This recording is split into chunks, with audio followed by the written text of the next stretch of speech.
2025 game changer తో గట్టి జలక్కే ఇచ్చిందిరా మనకి. డాకు మహారాజ్ ధైర్యం ఇచ్చింది. సంక్రాంతికి వస్తున్నాం, మొత్తానికి బతికిచ్చింది. అవునరా, successfully 2025 first half just hit talk తో బయటపడిపోయిందిరా. అప్పుడే 6 నెలలు అయిపోయింది 2025 స్టార్ట్ అయ్యి. అప్పుడేమైపోయింది బ్రో, ఇప్పుడే మొదలైన జాతర. నెలకు స్టార్ హీరో సినిమా రిలీజ్ ఉంది కదా.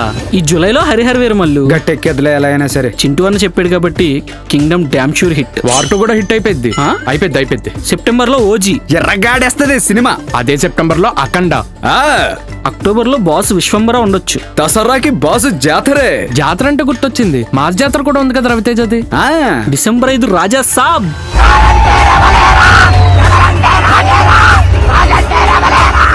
ఇలాగే ఈ సంవత్సరం అంతా నెలకు స్టార్ హీరో సినిమా రిలీజ్ అవుతూ టీఎఫ్ఐ కలకల్లాడుతూ ఉండాలి. నీకు జాబ్ ఉందా?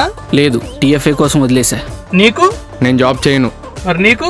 3 ఏళ్ళ నుంచి ట్రై చేస్తున్నాను, ఇంకొచ్చేలా లేదులే. కెరీర్ మీద ఫోకస్ లేదు, రేపటి మీద ధ్యాస లేదు. ఎటు వెళ్ళిపోతుందో ఈ యువత. ఈడెవడు భయ్యా ఏఆర్ మురుగదాస్ సినిమాలో హీరోలో మెసేజ్లు ఇస్తున్నాడు. ఆడికి తెలీదు కదా, TFI మనం TFI బానిసలు అని.